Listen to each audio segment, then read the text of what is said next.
Hey guys, welcome to Encounter's YouTube channel. My name is Sam. I'm the college pastor here with Encounter. We hope that this sermon, one, that it encourages you, but ultimately that it pushes you closer to Jesus and that you have an encounter with Christ and your life is forever changed because of it. Plus, guys, please don't be a stranger. If you live in Fort Worth, we would love to see you on a Tuesday night at 7 p.m. at Doxology Bible Church. We hope to see you soon.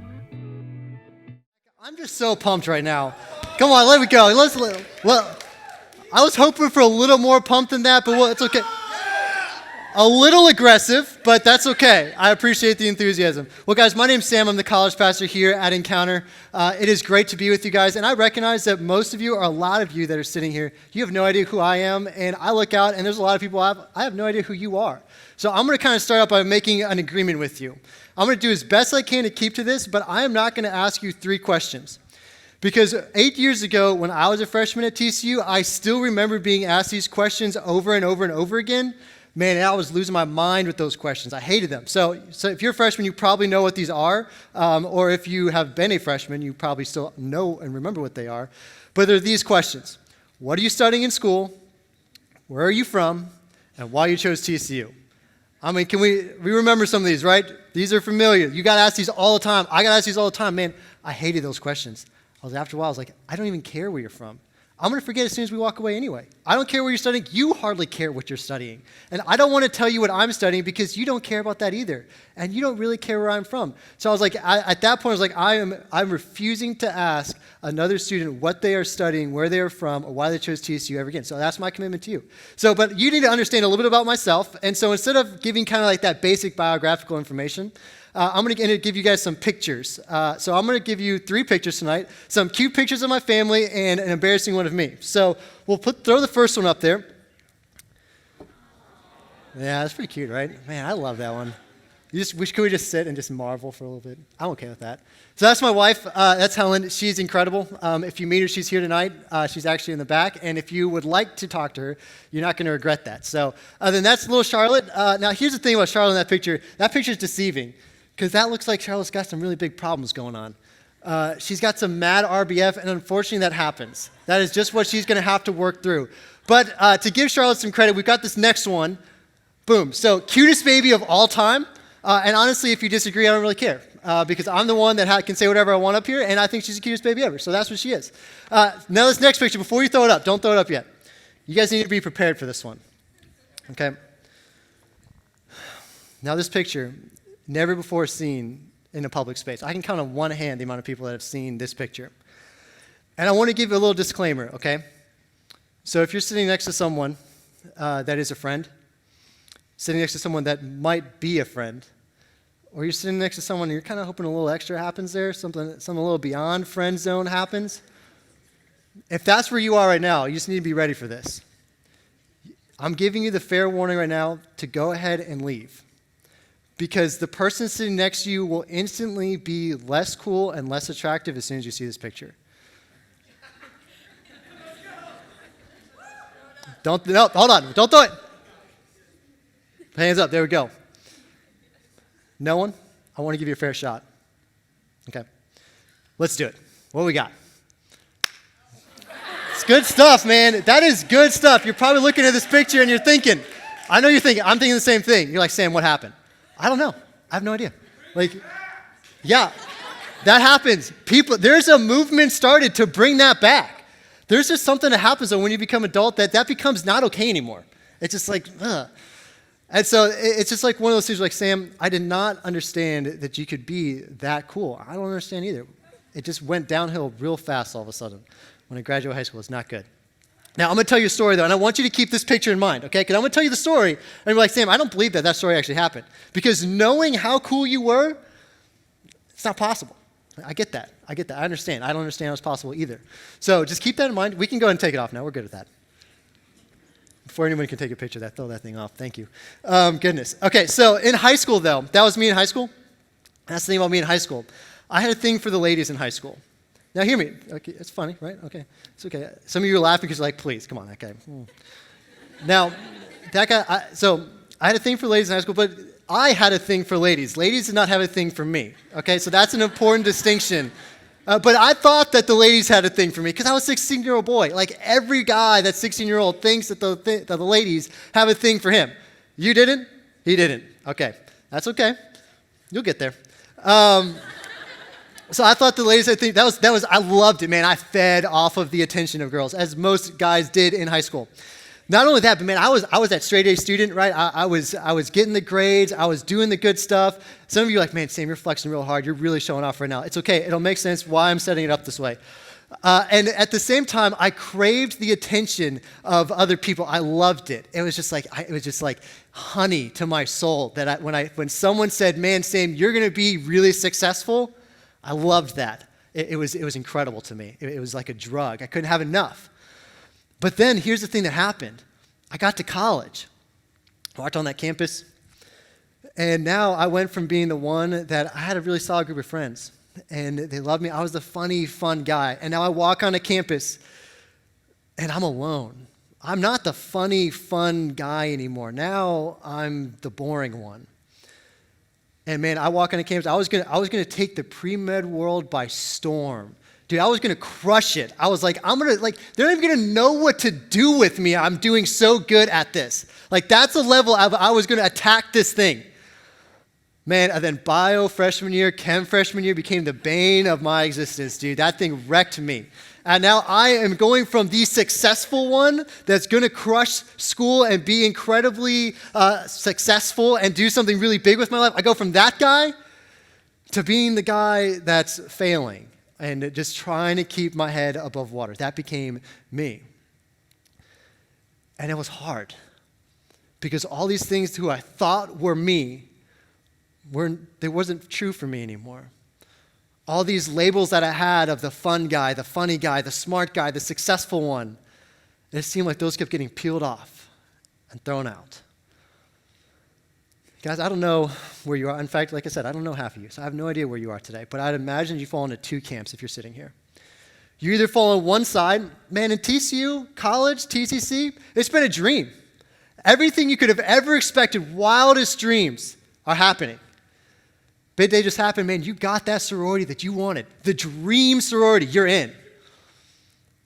You've known what fraternity you want to be in for months, and a month ago, you locked it down. You've got your brothers for life. You're good to go. You're like me, you're going to crush pre-med, and you are absolutely convinced, and maybe you're going to do it. Or maybe you've been crushing school all this time.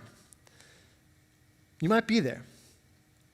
You could also be on the other side, where that shine of college, that veneer that's on the surface is starting to get kind of rubbed off. And you see the cracks underneath. You see that maybe it's not going to be all that it chalked up to be. You're like, am I missing something? So, guys, tonight, I don't want to do anything spectacular or fancy. All I want to do, and all I'm going to do, is preach a sermon that I needed to hear. And preach something that I still need to hear. And I'm willing to bet a lot of money. And I don't have a lot of money. But if I had it, I would bet it. That whether you came in and college is a dream for you so far, or it's the exact opposite, I have a feeling that this is a message that you need to hear too. Guys, let's go before the Lord in prayer before we can do this. Jesus, Lord, just speak to us tonight. We come in here just humble people, our hearts open to you. Lord, change us. Point things out to us. Lord, don't let us leave here unchanged. Lord, make us look more like you. Jesus, we love you. In your name we pray. Amen. All right, guys, we're kicking off our series in the book of Ephesians. And it's called Identity Theft. Looking at what happens when we assume or we steal the identity of something that we're not. What are the effects that come from that? But then on the flip side, what happens when we begin to actually live into, not just hear and recognize, but actually live into the identity that we've all been given when we believe in Jesus? and the power that comes with that. That's what we're going to be looking at in this series. And we're going to be following that series for the next 4 weeks. And we're going to be following the book of Ephesians. And all through the year, we're going to have multiple series that are coming out of the book. So let's settle in. Let's get ready to settle into Ephesians because we're going to be here for a while. Go to Ephesians chapter 1. We're going to be in verse 6. As you guys turn there, I want to give you a little bit of background information on the book of Ephesians, just to kind of key us up, set us up into what we're going to be talking about. So Ephesus, huge city, center of worship for many of the Greek and Roman gods. Paul's been there for a long time. He's got a productive gospel movement that he started. He's seeing some good fruit, but now he's in jail. He's been imprisoned, and he's writing this letter to the Ephesians. And what he's writing is this letter to the Ephesians. What he starts with in this letter is a poem. And in this poem, he's starting out with the things that God has done since before the beginning of time. That's how he's setting it up. If you will, look with me in verse 3. Blessed be, praise be to the God and Father of our Lord Jesus Christ, who has blessed us in Christ with every spiritual blessing in the heavenly places, even as he chose us in him before the foundation of the world, that we should be holy and blameless before him. In love, he predestined us for adoption as sons through Jesus Christ, according to the purpose of his will, to the praise of his glorious grace, with which he has blessed us in the beloved. Now, Paul begins with an identity statement. We're going to see over the next 3 weeks 3 different identity statements about when we believe in Jesus, this is just simply who we are. And it's significant that he's starting with it because before Paul ever says anything about what to do or how to live or any of that, he starts with these people that have been in church for a while. He begins by reminding them of who they are. He doesn't want them to forget this, so he leads off with it. And he draws it out because he knows that God does not want our identity to remain a mystery. He doesn't want us to wonder about who we are. Our identity, the definition of identity, it's who we understand ourselves to be. It can be maybe who we see ourselves to be, maybe who someone else sees us to be, maybe it's who we want others to see us to be. Our identity is ultimately who we see ourselves to be. Now, here's the issue with that. Our identity, it's often tied to our God. And this isn't simply just the Christian God. We all have gods. Whether or not you have anything to do with Jesus or not, you have a God. Because what your God is, the definition of your God, is that person or that thing that you cannot help but seek and follow because you believe that with that God is the greatest happiness that you're going to have. That's what we follow. When we have a God, the thing that we are looking for to greatly satisfy us the most, that is our God, no matter what it is. Christian God, person, or thing, whatever it is, your God is the thing that you cannot help but seek and follow because you believe that in the promises of that God are the greatest happiness that you're going to find. You guys remember my story that I was sharing? For me, that God was human approval. It's still my God. I still struggle to kick that God and push it out of my life. It's still there. But I craved the attention of people. When someone complimented me, I loved it. I relished it. For some of you, it's that as well. You love it when someone tells you, when they're impressed, when you tell someone what it is that you're studying, and they say, whoa, I couldn't do that. That's really impressive. Man, you love that. Every time someone tells you, I couldn't do that, you must be really smart. That sounds really hard. It just feeds something in you. Maybe it's the approval of the opposite sex. You love it when someone pays attention to you. When that guy starts flirting with you, it doesn't matter if you like him at all or not, but you crave that attention because you long for that approval from them. It is your God. Because in their approval, you will find the thing that is going to be your greatest happiness. At least that's what you believe. Maybe your God is living the greatest life that you could possibly live. Maybe it's a life that is free from burdens, from distractions. I'm not going to have kids. I want my own life. I'm going to have the job where I can have the flexibility to do whatever I want. Because in doing whatever you want, you find the freedom to pursue the God that you're looking for. And in that God of being able to do whatever you want, you believe you're going to find your greatest happiness. We can go on and on. It can be athletics. It can be success. It can be all of these things. All these things are gods. When we look to those things for our greatest happiness, they become the thing that we worship above everything else. Now, here's the issue with that. Our gods, they either assign us labels or we try to assume labels to please them. You guys remember, some of you guys went to TCU, and so you went to Frog Camp. Some of you didn't go to TCU, and so Frog Camp is a foreign idea to you, and I apologize. I'm just not very creative, so I can only go from my experience, and that's all I got. So I went to Frog Camp, though. And at Frog Camp, you did an exercise, I believe, I think most of you did, where you had a label, and you had to write on that label what it was that you were known for, what you were like in the past. For me, in high school, I'm just going to go ahead and write this. I think I did something like arrogant. I was arrogant. So you kind of put it on your chest, right? I was also terrible handwriting and a bad speller, so I'm glad you guys can't see this. But I was arrogant, right? And you had to, what you had to do, you kind of had to take it off and crumple it up, and you had to throw it away. I'm not going to throw it away because it's make a mess. And then you had to write a new one of what you wanted to be known as. So I would write humble, right? Just kind of put it on there. And I'm going to take it off. But you did that, right? And there's nothing wrong with that exercise. In fact, some of you, it really impacted you. And it's a good thing to do to reevaluate who you are and who you want to be. That's not a bad thing. But I wanted to illustrate this one point about our gods. Because here's the thing. Maybe your God is the sorority that you wanted to get into. That was the greatest thing, is getting into that social group. But you didn't get it. And maybe you didn't get one at all. And maybe you didn't even rush, and now you're wondering, you're looking at all the other girls that did, and you're like, am I less?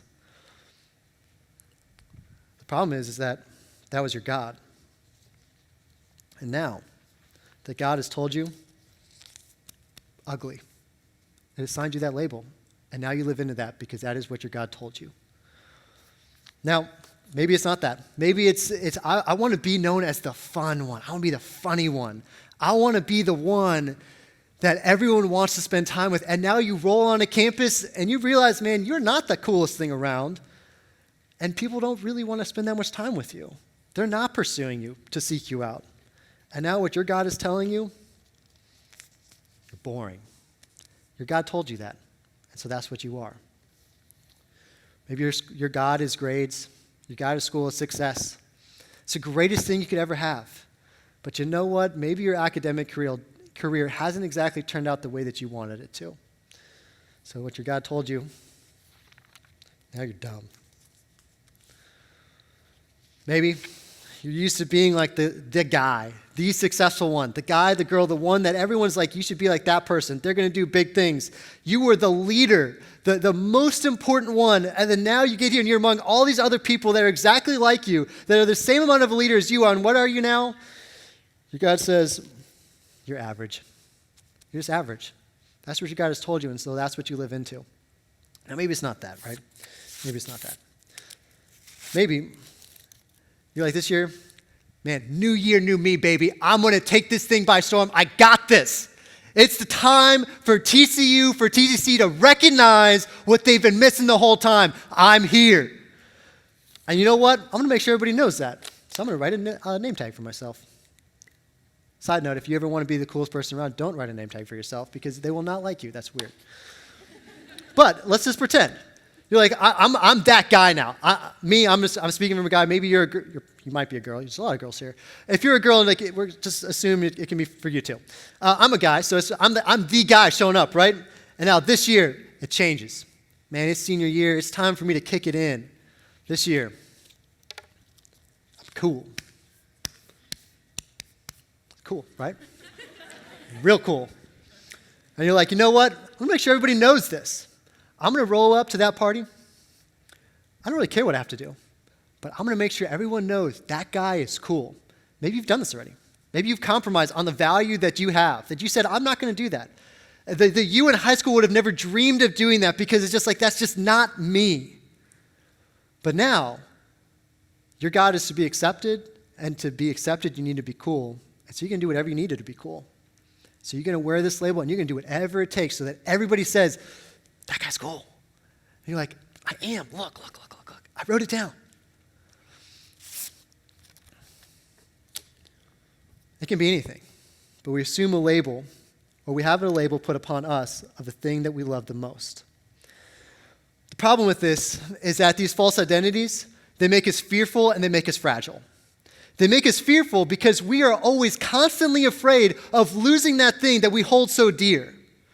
Because with these false gods, there's always the possibility that the thing your life is being built on will crumble beneath you. And you're left with dealing with this constant or continual or frequent stress that maybe I'm not going to succeed on this test. Maybe this group of people that I'm trying to be friends with, maybe they don't want me. Maybe I don't have this dream job coming for me. We live with this constant joy and tension of maybe I'm going to lose this, and I need to do everything I can to maintain that label that I want or to get rid of the labels that I don't want. We're scared. And so we become bitter, right, when people take those things from us. Those girls that rejected us, oh man, we're going to talk about them all day because we're upset at them because really they took something from us that we wanted. We walk into those tests and, man, we are anxious. That defines our freshman year. We're anxious because we have to succeed, because we could lose it, and we could not find the happiness that we believe is found in being successful. And we're upset when anyone tells you, hey, maybe your Instagram's career is not going to take off and you need to do something else. Or maybe like someone has a requirement on you that kind of hinges upon or impinges upon that desire of you to really have a life where you can do whatever you want, and now you're just frustrated and you're not going to do it, and you're like, get away from me because that's not my thing. Because it could take something from you that you think is your greatest happiness is going to be found there. Not only does it make us fearful, but it makes us fragile. Because, guys, our identities, at some point, when they're in a God that is not real, they're going to break. It's like when you take a hammer and you walk up to like a window pane, you just kind of like tap it, and it just kind of like crumbles. And you realize there was never anything there in the first place. Because, guys, the emptiness that comes with following false gods comes in two ways. You either get to that place of gaining the thing that you desired above everything else, and you realize that there's still just something that you're missing. You have to have the approval of one more person. You need one more guy to pay attention to you. You need to have one more person say that you are the greatest thing that they've ever seen. You need to have one more experience that maybe if I do that, then I'll have what I was looking for. The second way that you find that emptiness is that you're continually striving after that one thing and you never find it. Always looking, always searching, but never getting there. The emptiness comes two different ways, but always leads to the same destination. You're scared, you're angry, you're bitter, you're frustrated, you're empty. Some of you are like, man, this is a depressing place. I am never coming back here ever again. I get that. I understand. That was depressing. But it doesn't end there. What you need to understand is the identity that Paul has been speaking through the book of Ephesians to us. It's this one sentence. There's 4 parts to it. We have been chosen by God in advance with joy.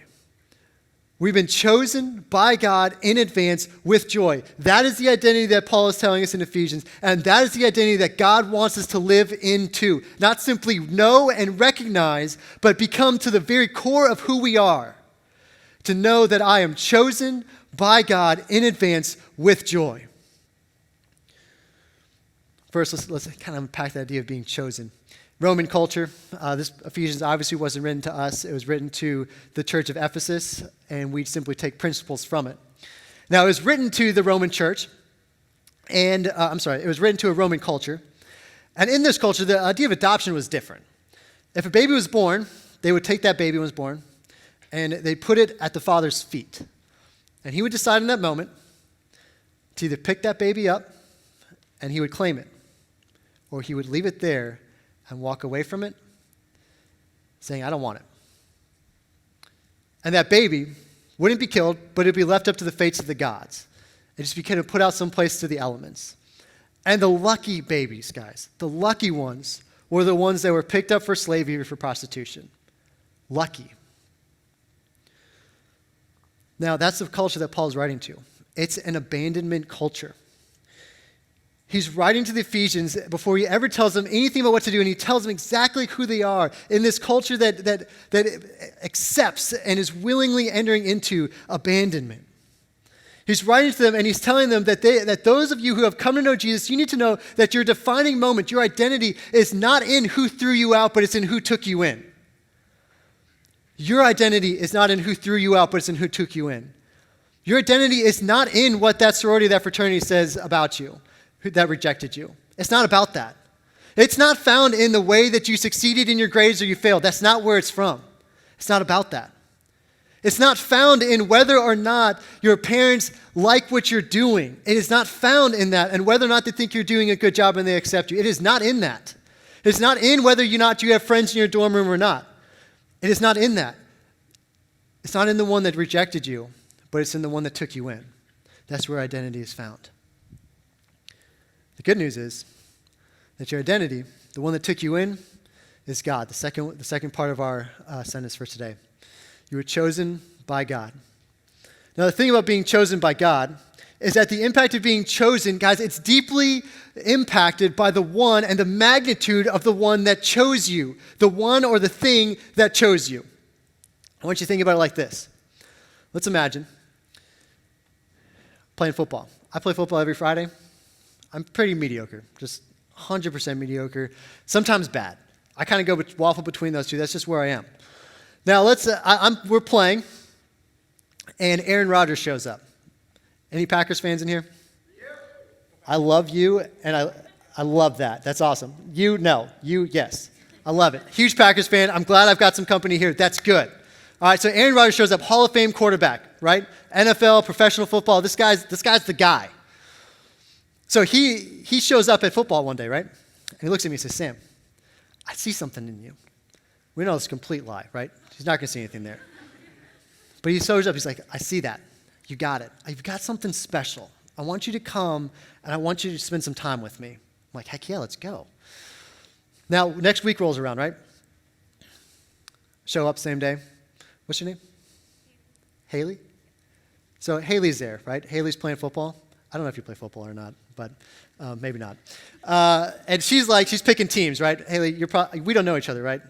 Don't know each other? Okay. So she doesn't know me, no idea. And she's picking teams. She's like, that guy, I've seen what he can do. Unimpressed. I think you should just maybe leave. You wouldn't say that because I'm sure you're really nice, but I'm just kind of using you as an example. I don't think so.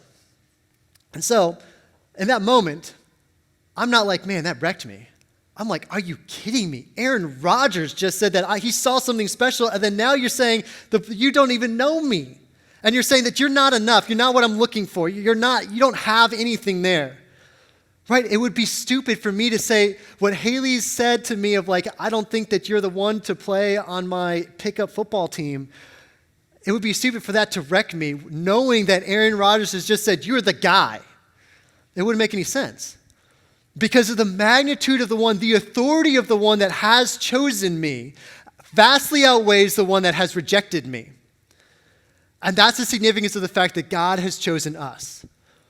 Because the authority and the magnitude of the God that has chosen you who believe in Jesus vastly outweighs and outstrips the one that has ever rejected you. And so you should just walk away and say, it doesn't matter. You have no place in my life to say and define who I am. Because God has already done that. And the crazy thing is, guys, he did it in advance. Third part, we are chosen by God in advance. He chose you in advance before he ever saw what you were going to do. You only pick things in advance when you are confident of what you are getting and perfectly okay with whatever it is that comes out. The thing that drives me nuts is when people put out tip jars before you ever get your food. It's like, I don't know if this is going to be good at all. Why would I tip you ahead of time? Because I'm not confident of what you're going to bring out. I would never do that in advance. Guys, but God has chosen us in advance. He chose you before you ever stepped foot in a church. He chose you before you ever picked up a Bible. He chose you before you ever did a single good deed. And you know what? He chose you knowing everything that you would do. He chose you knowing that you would look at pornography. He chose you knowing that you would sleep with your boyfriend. He chose you knowing that you would pursue all these other gods besides him. He chose you knowing that last night you would go out and get drunk. He chose you knowing those things. And you know what? He didn't choose you begrudgingly, because the fourth part of our statement is that God chose you with joy.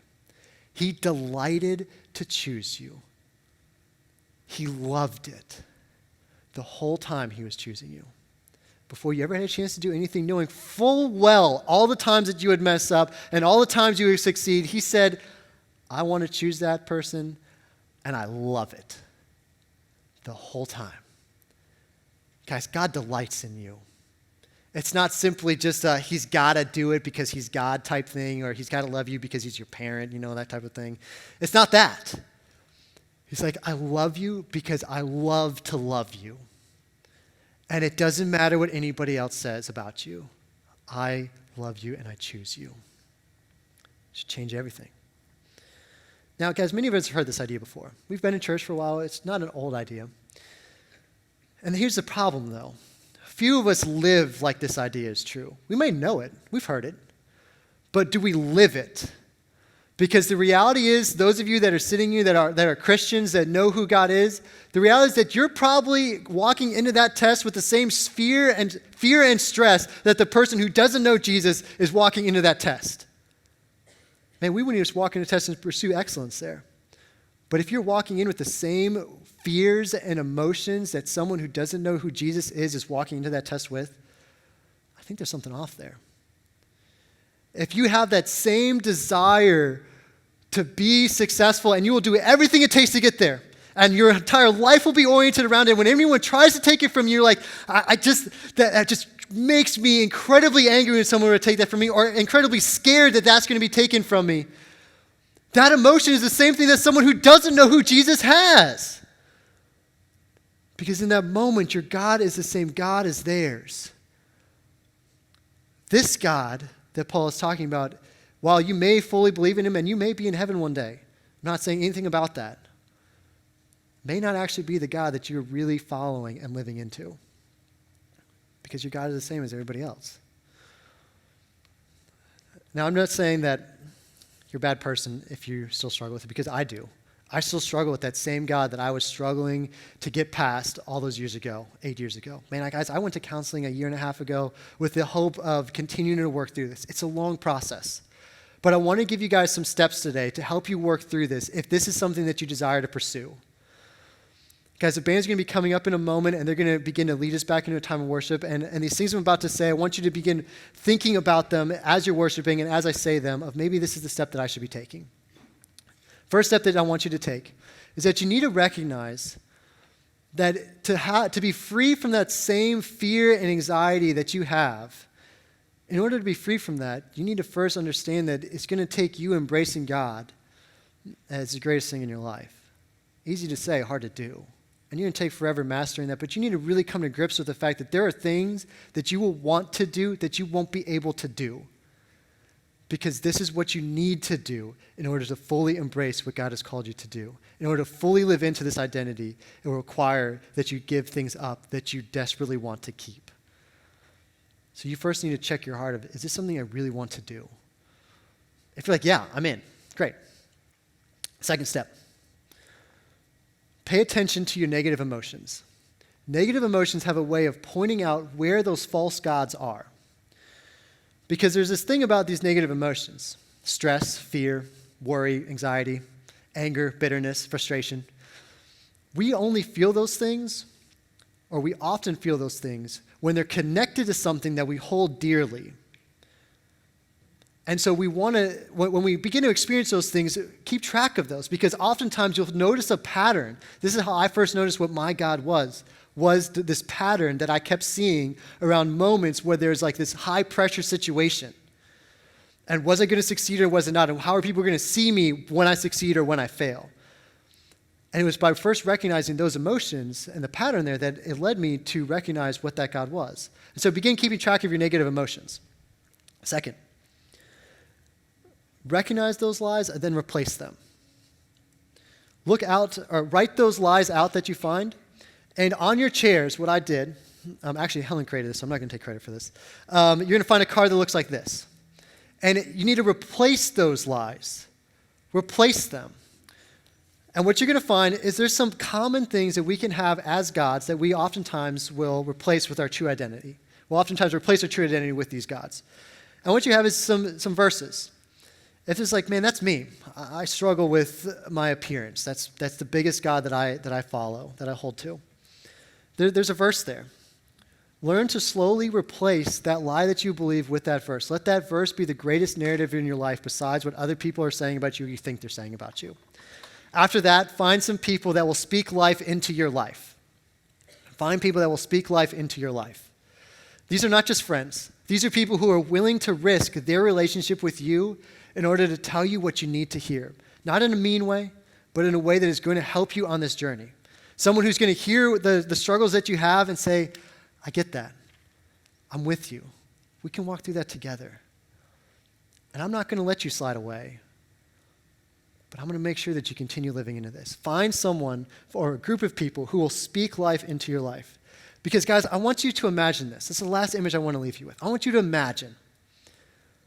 Imagine being able to walk into a test and you're not anxious.